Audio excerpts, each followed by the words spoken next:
Hey, Covenant Kids, we are so excited that you're here to worship with us this morning. So let's get up and give our praise.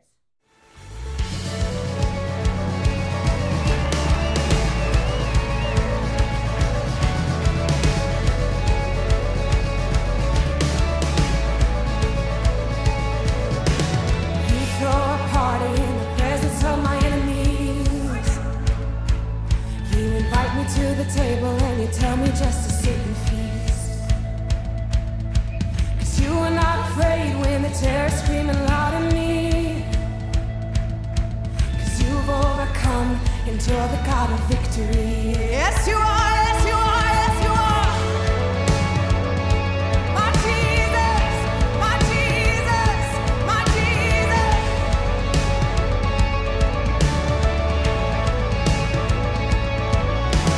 You throw a party in the presence of my enemies.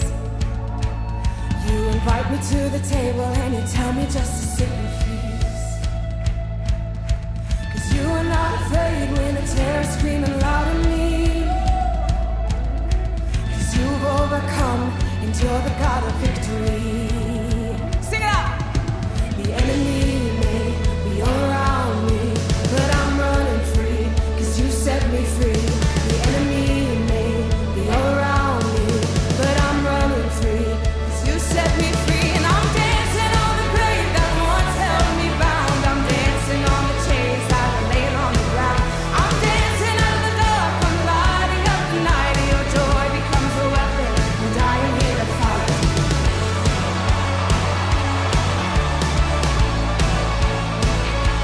Oh, we are here to fight, yeah.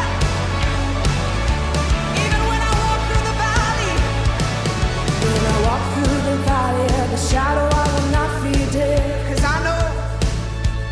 know you're by my side, and you'll never leave me by myself. So even when I'm weary, you are calling me to come and rest. 'Cause you cannot be stopped, you have already defeated hell. 'Cause you cannot be stopped, you have already defeated hell.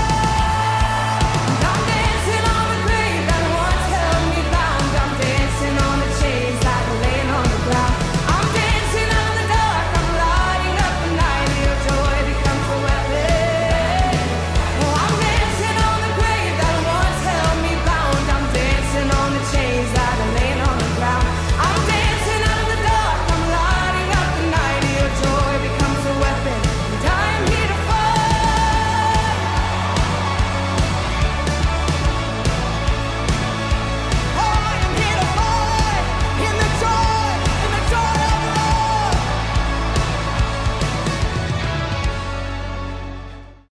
Boys and girls, today we're going to talk about letting your light shine. And I have a helper here with me today. Hey, Ethan, did you find that flashlight for me? Okay, can you bring it here for me? Okay, now turn it on. Uh-oh, it's not working. Let's see what's wrong. Let's see. Let's open it up and see what's wrong. Somebody put trash in here. Oh no, there is trash in here. Hey. Oh, you know what? This could be good for our lesson. Okay, so the light is us. The trash is going to represent sin, and the battery is going to represent God's power. Okay? Let's see, what was happening was the trash was blocking the light. You know what? Sometimes sin blocks God's power to light us up. Did you know that? Yeah? Well, guess what? We've got to get rid of sin. Do you know how to get rid of sin? You ask Jesus to get rid of sin for you. You are so smart. You asked Jesus to forgive you, right? Mm-hmm. Hey, and it says in the Bible, if we confess our sins, He will forgive us and cleanse us from all unrighteousness. So isn't that cool? Mm-hmm. So He gets rid of all that sin. So we leave all the trash out. Now, God's power is in us. This is us, okay? All right? So God's power is in us because if we've asked Jesus in our heart, God's power is in us. Okay? And He wants to light us up so we can shine for Him. So let's put this thing back together and see if it's going to work. Okay. Let's see if we can make it work.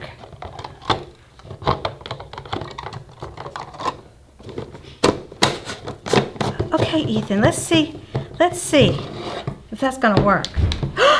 Oh, it works now!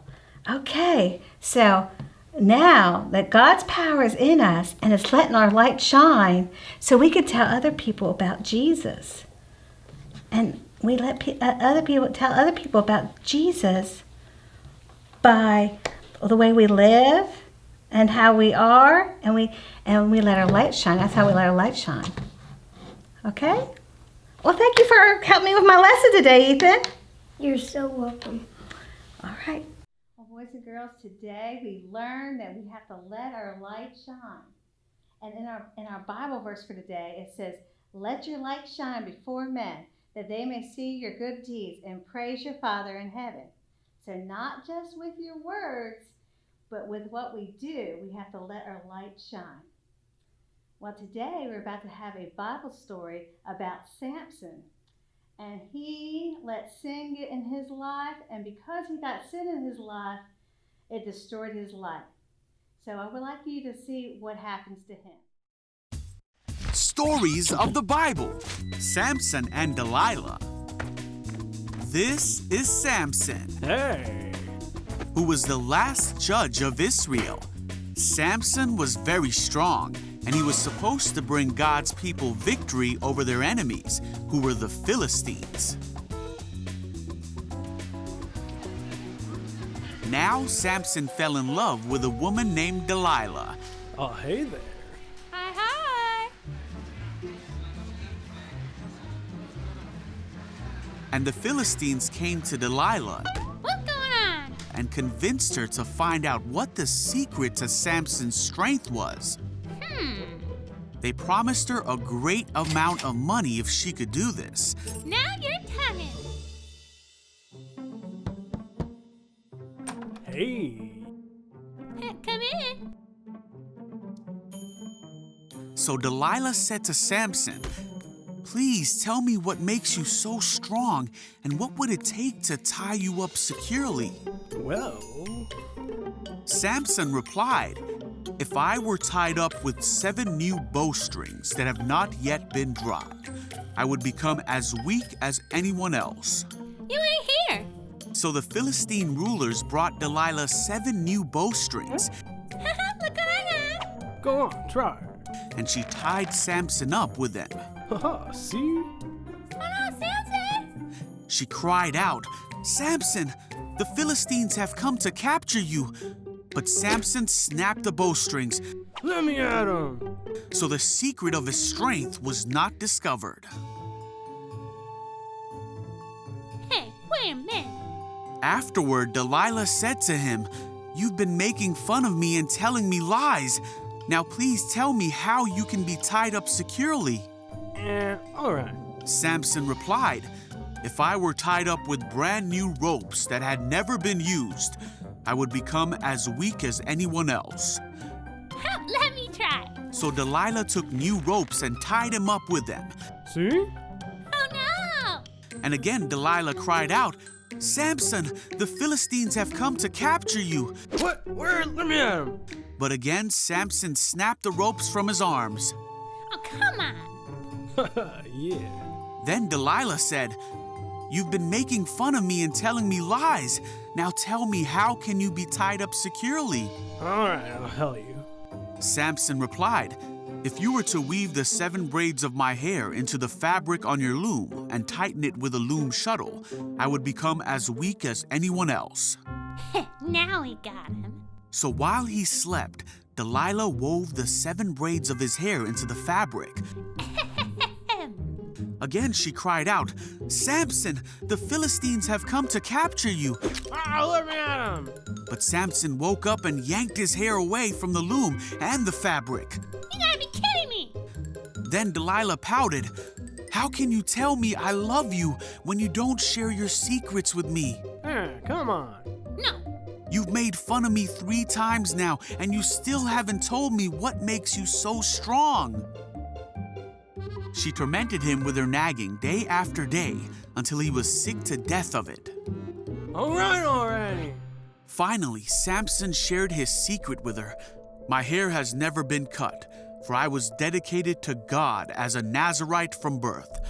If my head were shaved, my strength would leave me, and I would become as weak as anyone else. Well, that's it. Thank you. Delilah realized he had finally told her the truth, Hey, you. so she sent for the Philistine rulers. Come back one more time, she said, for he has finally told me his secret. So the Philistine rulers returned. Oh, Samson. Delilah lulled Samson to sleep. And then she called in a man to shave off the 7 locks of his hair. Samson's strength left him.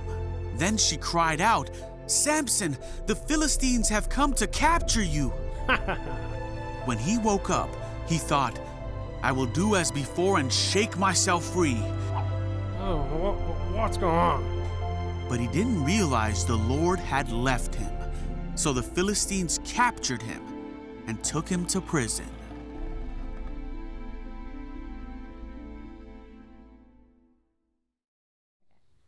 Thanks for worshiping with us. We will see you soon.